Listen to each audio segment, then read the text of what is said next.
From Television City in Hollywood. Good time. Anytime you need a payment. Good time.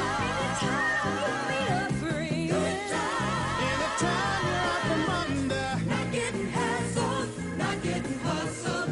Keeping your head above water.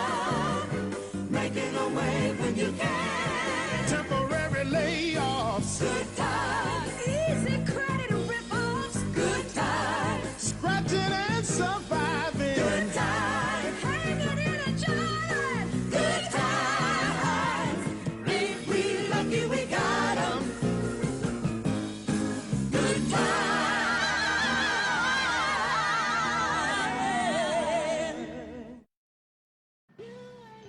Now, I used to watch this show when I was a little kid. I was really little. Okay, I'm in my early 50s. I used to watch this show, right? And a lot of fucked up things happened on this show, right? But there was a lot of family living in the projects, a nuclear family living in the projects. And the father struggled to make ends meet, and the mother was super religious and yelled out, "Lord, Lord, Lord." And the eldest son was a buffoon. He was almost on a, I don't know, something was wrong with him mentally or something. I never thought he was normal or anything. Or, sometimes he would do things that were funny, but like, for some reason I disliked him.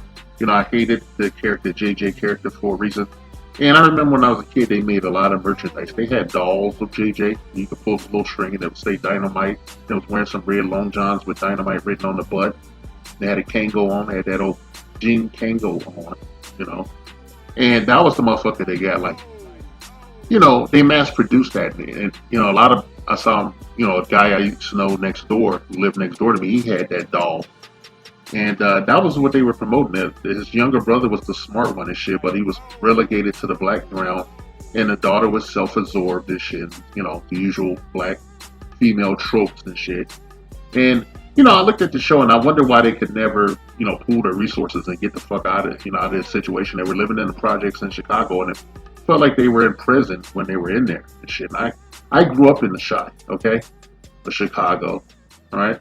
Now, I spit on all these names, the Chi, and even though I use the Chi and everything, I spit on that shit, man, because it was the way people lived back then. And it's become a parody of itself. In the sometime near the late 80s, they started moving people out of those housing projects into the regular black neighborhoods. They gave them housing vouchers and everything. And they came over there and they brought the rising crime rates with them and shit. This is not why I'm making... This is not the reason for this video, for me to shit on, Chicago and the South and West Sides, and the rising crime rate, who's to blame and shit. No, I don't do that in some other video. I want you to look at this, I want you to look at this cast for the show Good Times, produced by Norman Lear. It was on CBS. I watched it until it went off the air. All right. And it was just, I don't know why I was watching it. I just felt that I should watch it or something because there were black people on it. And JJ was an artist and shit, He drew these weird, elongated looking characters. I was not even into that. I'm an artist as well. I was into, comics and shit, John Burns drawings, Jack Kirby, shit like that I could relate to. I couldn't relate to these drawings that he didn't even do. Some artists did it. You would see the art, at the front of the show, and then you would see this bleak episode, like covering everything from trafficking to, drugs. I think JJ had a girlfriend that was on drugs and they ran away together, and it was like, Janet Jackson was on the show and they had her as a stunted, person. She was like developmentally challenged and shit. That's the only way I could explain the Penny character, because even when she got older in her early teens, she was still acting the same way a 5-year-old would act. And, she was a victim of single mother abuse to the extreme, where she was even being ironed with an actual iron.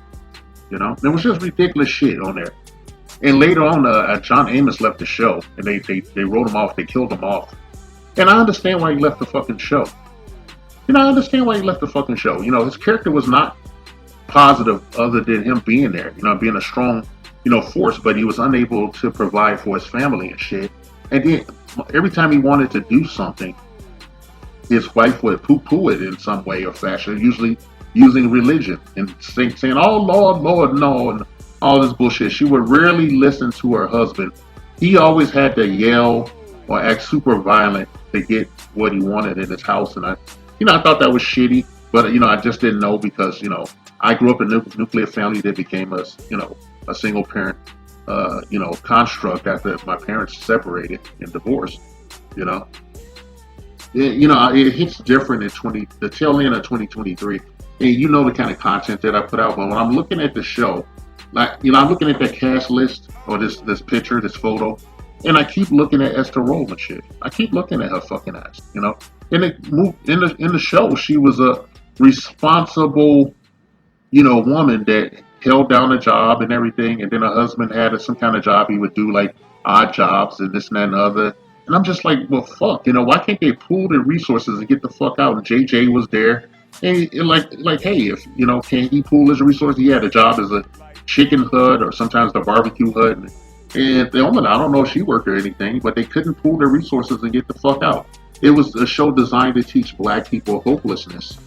And a lot of times, I just keep looking at Esther Roll's character because, like, I feel like she made things worse with her, over reliance on, the religion. I'm not against that.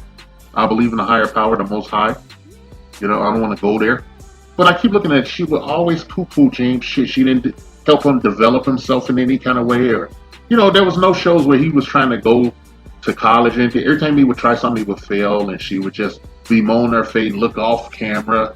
And then they would sometimes use the camera and focus on the white Jesus painting on the wall. And most telling of all is when they had a show where JJ painted a black version of Jesus, and James took the white picture down of the Jesus that is actually Caesar Borgia. He took that picture down, he put the black one up, and she was angry. And they were going back and forth about it. And then the younger sons chimed in and said, well, Jesus was black and shit, And I think they ended up putting the picture back up, the white picture and shit, and everything all was well in the house. But I feel like, Esther Roll's character, Florida, was the villain of the show. Okay, she was the villain of the show. A lot of shit happened. After John Amos' character left, they added another adult character in the form of Thelma's boyfriend, who was a prospect for. He was like a college athlete, and he had money. He had money and everything. He had money, he had a car, he could do good. And then through his association with her, he became destitute too. I'm like, well, what is that telling us? What kind of message is that telling us about black relationships and whatnot? He started dating Thelma, and then they got married, and JJ was taking pictures, and this character Keith tripped over JJ and messed up his leg or something. He broke his leg.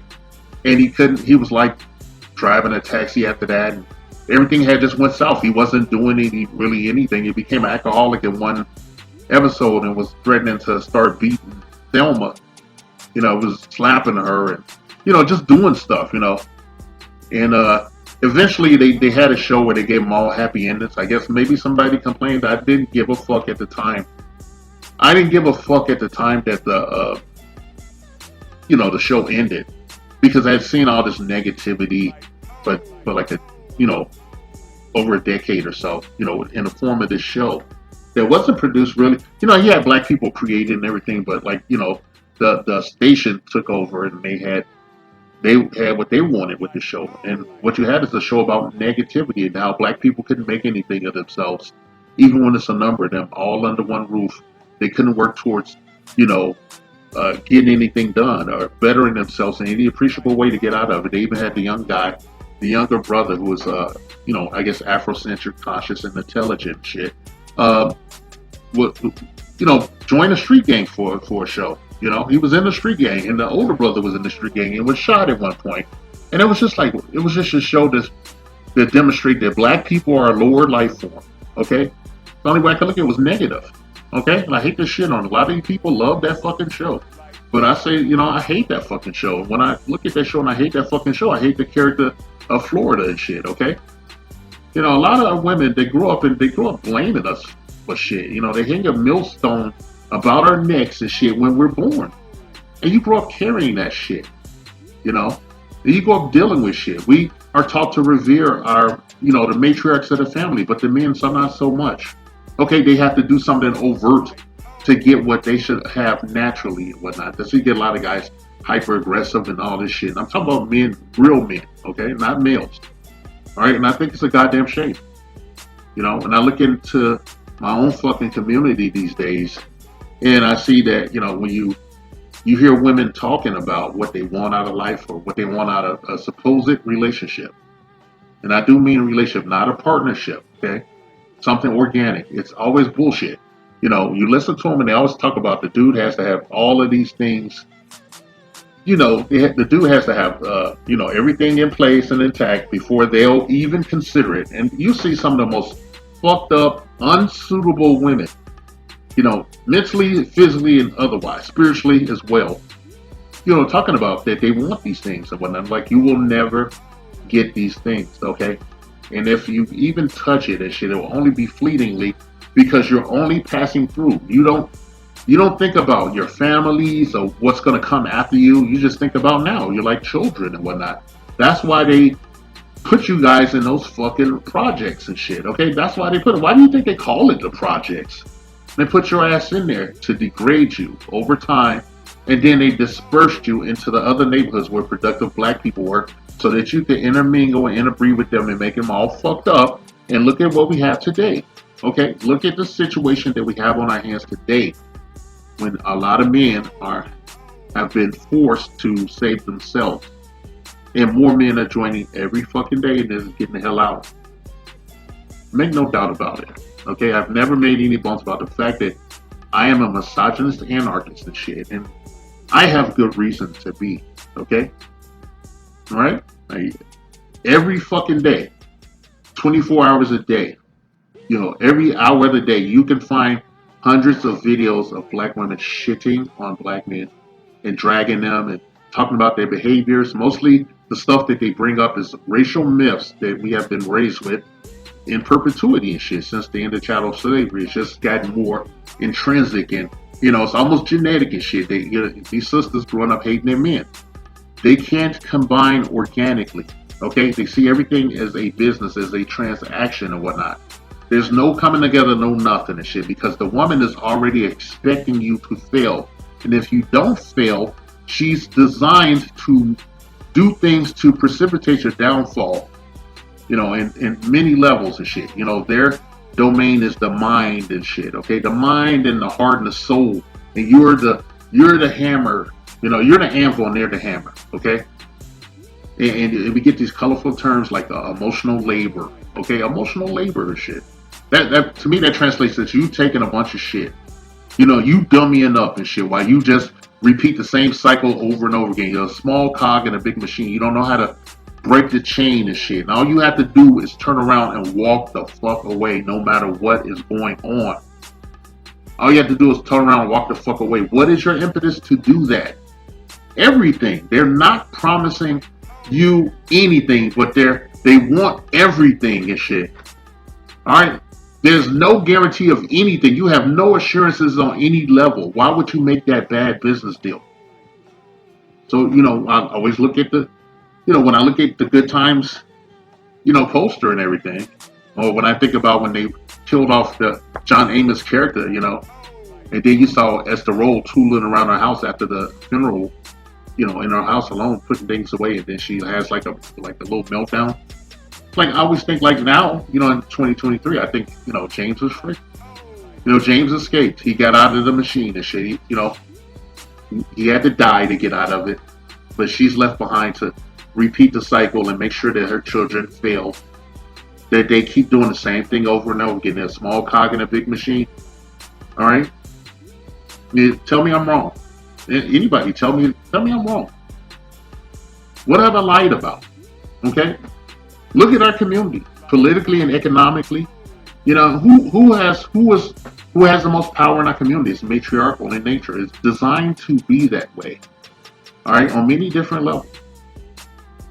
Many different levels. They talk about emotional labor. You're gonna get your ass out and pick that fucking cotton, man. You're gonna pick that motherfucking cotton, and then you're gonna die. And then your kids is gonna pick that cotton and shit.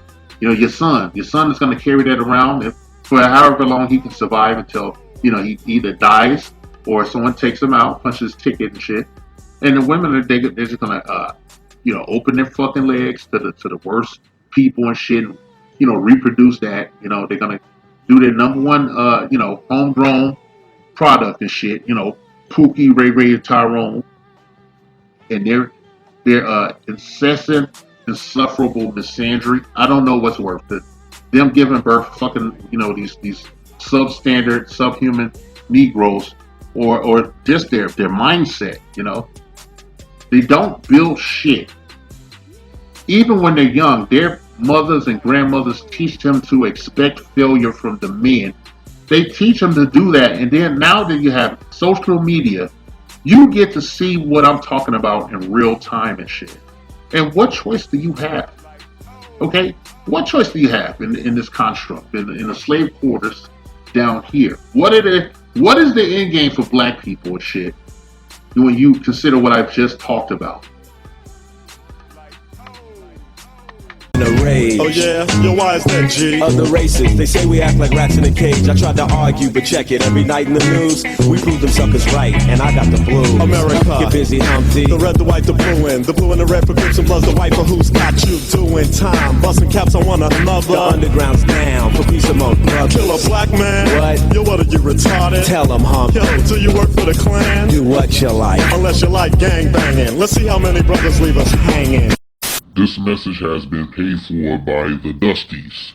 Yes, the niggas you love to hate.